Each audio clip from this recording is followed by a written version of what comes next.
예, 사람이 교회에 예배에 참석하신 모든 분들을 환영하고 축복합니다. 사람이 교회는 온라인 교회이고요. 저는 사람이 교회의 교회지기 김성현이라고 합니다.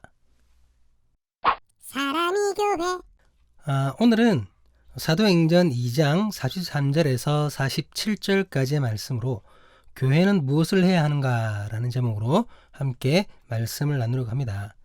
하나님을 믿는 나는 그리고 여러분은 어느 한 교회의 일원이며 교회 그 자체입니다. 하나님께서 우리를 그리고 나를 교회로 세우셨다고 믿고 고백하고 있습니다. 그렇다면 하나님은 왜 우리를 교회로 세우셨는가? 교회인 우리는 나는 무엇을 해야 하는가? 내가 속해 있는 교회는 교회 그 자체인 나는 교회로서 해야 할 일이 무엇인가? 오늘 이 질문에 대해 함께 고민해 보려고 합니다.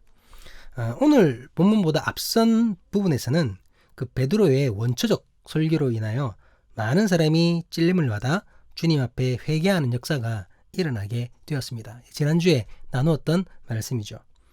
그때 회개하고 세례를 받아 신도로 칭하게 된 그 사람들의 숫자를 누가는 3,000명이나 더하더라라고 기록하고 있습니다.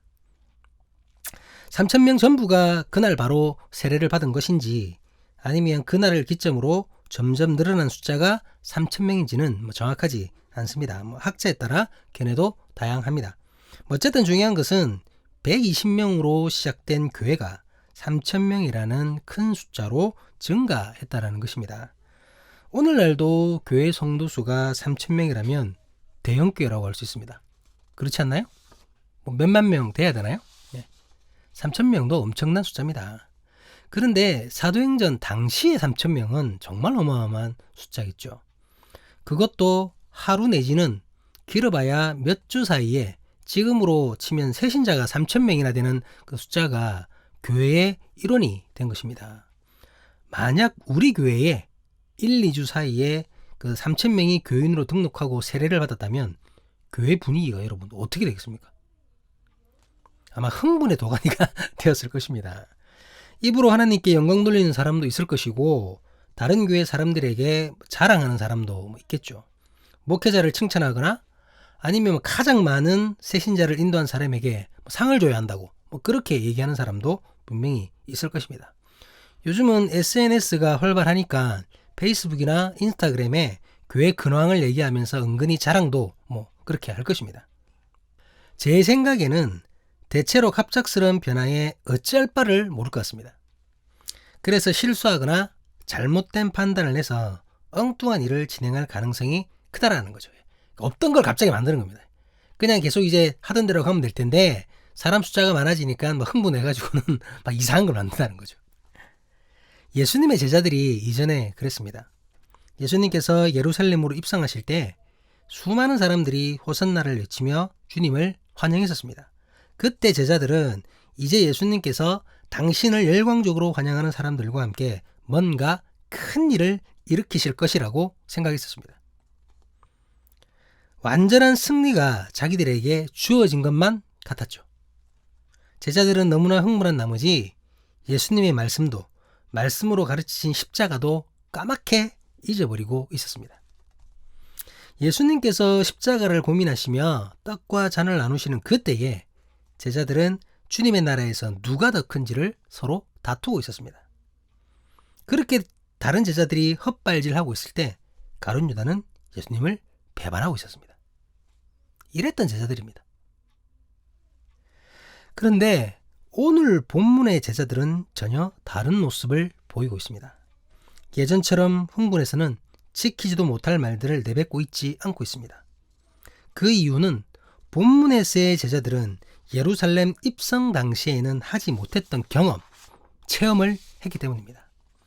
제자들은 십자가를 지시고 피 흘려 죽으신 예수님을 직접 보았습니다. 그 죽음에서 다시 사신 예수님을 만났습니다. 다시 사신 주님이 하늘로 오르시는 모습을 두 눈으로 확인했었습니다. 그리고 예수님께서 약속하신 성령을 받아 성령의 감동하심으로 말하게 되었습니다. 그렇기 때문에 이러한 체험으로 인해 그저 흥분한 마음으로 인간적인 성공에 사로잡혀 있지 않았다는 것이죠. 누가는 3,000명이 회개하는 놀라운 성공 뒤에 행해지는 그 교회의 모습을 이렇게 기록하고 있습니다. 사도행전 2장 42절입니다. 오늘 본문 아니고 지난주 본문인데요. 같이 한번 보시도록 하겠습니다. 그들이 사도의 가르침을 받아 서로 교제하고 떡을 떼며 오로지 기도하기를 힘쓰니라. 교회는 사도의 인도에 따라 서로 교제하였고 오로지 기도하기에 힘썼던 것입니다. 이 말은 성도들 간에 교제하였으며 하나님과 교제하였다는 얘기죠. 3,000명의 새신자가 교회로 오는 것에 1등 공신이 누구인지 그런 거 따지고 있지 않았습니다. 다른 곳은 사람이 모이지 않는데 우리 교회는 엄청나게 부흥한다고 그렇게 자랑질하고 있지 않았습니다. 성도들과 교제하고 하나님과 교제하는 원래 교회가 해야 할 일을 변함없이 충실히 했던 것입니다. 이해되시죠? 오늘 본문은 교회가 성장하고 확장되는 그때에, 아니 그와 반대의 상황이라고 할지라도 변함없이 원래 교회가 해야 하는 일에 대해 구체적으로 말하고 있습니다. 누가는 성령이 임하시고 난 이후에 교회에 대해서 이렇게 전합니다. 본문 43절입니다. 사람마다 두려워하는데 사도들로 말미암아 기사와 표적이 많이 나타나니. 사도들을 통해 기사와 표적이 많이 나타났다라고 얘기합니다. 이로 인해 사람들은 두려워했다고 전합니다. 이는 그저 무서워했다는 말이 아닙니다. 기사와 표적으로 인해 주님의 위엄이 드러났고 그 위엄 앞에 고개 숙여 두려워 떨 수밖에 없었던 것입니다. 사도들에 의해 나타난 기사와 표적으로 인해 사도들의 사역은 진정성이 드러나게 되었습니다. 주님과 함께 한다는 것이 그 기사와 표적으로 증명된 것인 거죠. 예수께서 보이신 놀라운 이적이 사도들을 통해 이루어진 것입니다. 그것으로 저들이 가짜가 아니라 진짜 예수님의 제자임이 드러났다는 것입니다. 그렇다면 오늘날 진짜와 가짜는 어떻게 구별할 수 있을까요? 성경이 그 기준입니다, 여러분. 사도 시대에는 그 성경이 형성되기 전이었죠. 성경이 형성된 오늘날에는 성경에서 드러난 주님의 말씀을 기준으로 진짜와 가짜를 구분할 수 있어야 합니다. 그렇기 때문에 우리는 주일에 말씀을 듣는 것에 만족하지 말고 스스로 말씀을 읽고 묵상하고 깨달음을 구해야 하는 것입니다. 어쨌든 이렇게 주님의 함께 하심이 분명했던 교회에서 성도들은 서로 간의 깊은 교제를 나누는 것으로 말씀을 실천하였습니다. 본문 44절, 45절 말씀입니다. 믿는 사람이 다 함께 있어 모든 물건을 서로 통용하고 또 재산과 소유를 팔아 각 사람의 필요를 따라 나눠주며. 모든 물건을 서로 통용하고 재산과 소유를 필요에 따라 나누는 집단이 여러분 어떤 집단입니까? 어떤 모임이 이렇게 하죠? 가족 아닌가요? 가족이 이렇게 하죠, 가족. 물론 이제 재산이 너무 많아서 자녀들끼리 이렇게 유산 싸움하고 이러는 경우도 있는데 그건 특별한 케이스고, 보통은 이렇게 자기 것을 다 나누고 내 가진 것을 서로 통용하고 하는 것은 가족을 말하는 겁니다. 가족. 내 이웃을 내 몸과 같이 사랑하라는 주님의 말씀을 교회는 이렇게 실천했던 것입니다. 마치 가족과 같은 모습으로 서로의 것을 통용하고 나누면서 교회라는 이름으로 하나가 된 것입니다. 이 부분을 이념적 가치로 접근하는 사람도 있긴 합니다. 공산주의님은 이렇게 하긴 하는데 이것은 이념이라고 보기 힘들죠. 이념이 아니라 말씀의 실천인 것입니다. 이러한 말씀의 실천이 교회를 중심으로 이루어지고 있었다는 것이죠. 우리 본문 46절 말씀을 같이 한번 보시도록 하겠습니다. 날마다 마음을 같이하여 성전에 모이기를 힘쓰고 집에서 떡을 떼며 기쁨과 순전한 마음으로 음식을 먹고. 성도들은 성전에 모이기 힘썼고 집에서 떡을 떼며 기쁨으로 나누었습니다. 여기서 중요한 포인트는 장소 자체가 아닙니다. 성전에서, 집에서 이게 중요한 것이 아닙니다. 그것이 아니라 그곳이 어디든지 믿는 자들은 믿음으로 함께 모였다는 것입니다. 그리고 그렇게 믿음을 가지고 교회라는 이름으로 모이기에 최선을 다했다는 것이죠. 교회로 모여서 주님의 사랑으로 교제하였고 은혜를 나누었다는 것입니다. 이게 중요한 것이죠.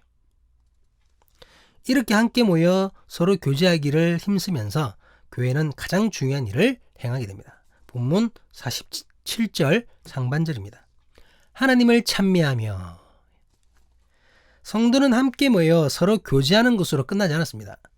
만약 그랬다면 세상에서 그 관계 좋은 친목단체, 그 친목단체와 별반 다를 게 없겠죠. 성도는 교회가 되어 하나님을 찬미하는 것으로 예배하며 하나님과의 교제를 이루었던 것입니다. 이게 교회죠. 마태복음 22장 37절에서 40절 말씀에서는 예수님께서 이렇게 말씀하는 부분이 있습니다. 같이 한번 보시도록 하겠습니다. 예수께서 이르시되 내 마음을 다하고 목숨을 다하고 뜻을 다하여 주 너의 하나님을 사랑하라 하셨으니 이것이 크고 첫째 되는 계명이요 둘째도 그와 같으니 내 이웃을 내 자신같이 사랑하라 하셨으니 이 두 계명이 온 율법과 선지자의 강령이니라. 이 말씀은 가장 큰 계명에 대한 질문의 대답으로 주님께서 하신 말씀입니다. 하나님을 믿는 자들은 하나님을 향한 그 사랑을 실천하고 이웃을 향한 사랑을 실천하여야 합니다. 교회된 우리는 신령과 진정으로 예배함으로 하나님을 향한 사랑을 실천해야 하고 예수 그리스도의 사랑으로 이웃과 나눔으로 이웃을 향한 사랑을 실천하여야 한다는 것입니다. 이것이 바로 교회된 내가, 교회된 우리가 해야 할 일인 것입니다. 본문에서는 이렇게 교회가 마땅히 해야 할 바를 행할 때 그 결과로 주어지는 것을 소개하면서 말씀을 맺고 있습니다. 본문 46절 하반절 말씀입니다. 또 온 백성에게 칭송을 받으니 주께서 구원받는 사람을 날마다 더하게 하시니라. 교회가 보여준 이웃을 향한 진실한 사랑 때문에 사람들이 교회를 칭찬했던 것입니다. 그리고 그 칭찬받는 교회의 일원이 되기 위해 사람들이 교회로 모여들었던 것입니다. 많은 교회가 칭찬을 듣고 싶어 합니다. 그리고 사람들이 자신들의 교회로 전도되기를 소망합니다. 그래서 사회사업도 하고 전도 세미나를 하면서 전도를 강조합니다. 그런데 이것은 순서가 바뀌었고 목적도 잘못된 것입니다. 칭찬받기 위해 교회가 일하는 것이 아닙니다. 이해되시나요? 전도가 교회의 주된 일이 아닙니다. 교회가 마땅히 해야 할 일, 신령과 진정으로 하나님을 예배하는 일, 나의 이웃을 내 몸과 같이 사랑하는 일, 이 일을 최선으로 실천할 때, 순수하게 사랑하고 정결하게 예배할 때, 그때 칭찬과 전도는 그에 대한 결과로 주어진 것입니다. 그 결과로. 무엇보다 전도는 인간의 노력으로 되는 것이 아닙니다. 본문에서는 사람이 날마다 더하여졌다라고 말하지 않고 있죠. 사람을 날마다 더하게 하시니라 라고 얘기합니다. 더하게 하시니라는 그 헬라어로 프로세티데이라는 단어를 사용하고 있습니다. 이는 미완료형 과거형으로 수동태 문장입니다. 그러니까 이 말은 무슨 말이냐면 사람들을 모이게 하는 주체가 교회나 사람이나 우리의 노력이 아니라 예수 그리스도라는 말입니다. 교회의 전도 프로그램, 상품 내걸고 제일 많이 전도한 사람 냉장고 주고 텔레비 주고 이렇게 하니까 사람이 모이는 것이 아니라 교회가 해야 할 바를 최선을 다해 행할 때 주께서 사람들을 교회로 모이게 하신다는 말씀이시죠. 우리는 이것을 반드시 기억해야 됩니다. 그렇기 때문에 교회는 다른 것에 목적을 두지 말고 오직 하나님을 향한 사랑과 인간을 향한 사랑을 목적으로 해야 할 일을 행해야 한다는 것입니다. 말씀을 마무리하겠습니다. 오늘은 교회가 무엇을 해야 하는가에 대해서 나누었습니다. 내가 어떤 일을 한다는 것은 내 존재에 대한 정체성을 드러내고 나타내는 일입니다. 의사는 환자를 치료하고 병을 예방할 수 있도록 도와주는 역할을 하는 사람입니다. 그렇기 때문에 우리는 그를 의사라고 인정하고 의사 선생님이라고까지 높여주는 것이죠. 그런데 의사가 환자를 치료하는 것보다 돈의 환장에서 돈 버는 것에 모든 것을 쏟고 돈 없는 사람 치료하지도 않고 오직 돈을 많이 내야 치료해주고 이렇게 하고 있으면 그 사람이 의사입니까 여러분? 장사꾼이죠. 정치인은 한 나라의 법이나 행정을 담당하면서 국민들이 불편함이 없도록 억울하지 않도록 소외당하거나 차별받지 않도록 관리하는 일을 해야 합니다. 그러라고 국민들이 일정한 권한을 그들에게 준 것이죠. 국민들이 권한을 준 겁니다, 여러분. 그렇기 때문에 그들은 권력자가 아니라 심부름꾼입니다. 그런데 그런 사람이 자신이 알고 있는 공적 정보를 이용해서 가족들을 땅 사는 데 도와주고 자기도 아파트 팔아서 엄청난 차익을 남긴다면 그 사람을 어떻게 심부름꾼이라고 얘기할 수 있습니까? 그 사람이 맡은 자가 맞나요? 그 사람은 그냥 투기꾼이고 사기꾼입니다. 이것은 교회도 마찬가지죠. 교회는 예배함으로 하나님을 사랑해야 합니다. 주님의 말씀을 실천하며 내 이웃을 사랑해야 합니다. 이것이 교회가 해야 할 일이며 교회가 존재하는 의미입니다. 그런데 교회가 장사를 하면서 이윤이나 남기려고 한다면 그것을 어떻게 교회라고 할 수 있겠습니까? 교회를 통해 부를 축적하려고 하고 권력을 잡으려고 하고 자신의 세력을 확정하는 데에 교회를 이용하고 있다면 어떻게 그런 집단을 교회라고 할 수 있겠습니까? 하나님의 영광과 하나님의 나라가 아닌 다른 것을 위해 교회가 노력한다면 더 이상 교회가 아닌 것이죠. 한 개인이 사회의 일원으로 상업하고 정치를 하고 직업적 활동을 하는 것, 이걸 말하는 게 아닙니다, 여러분. 그런 사회적 활동을 얘기하는 게 아니에요. 하나님의 뜻이라고 사기를 치면서 실상은 하나님의 뜻과 아무런 상관없는 일을 교회를 통해 교회라는 이름으로 이용하고 있고 행하고 있는 것이 잘못되었다는 얘기죠. 이해가 되시죠?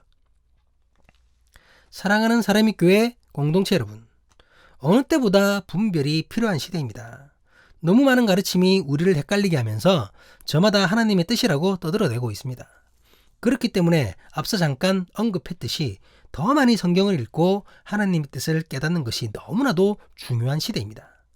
하지만 그럼에도 우리는 아무리 성경을 많이 읽는다 할지라도 완벽하게 주의 뜻을 분별하기는 어려운 것이 또한 사실입니다.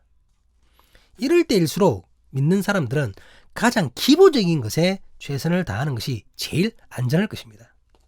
다른 무엇보다 교회된 우리는 하나님을 예배함으로 주님을 향한 사랑을 나타내는 것에 최선을 다해야 합니다.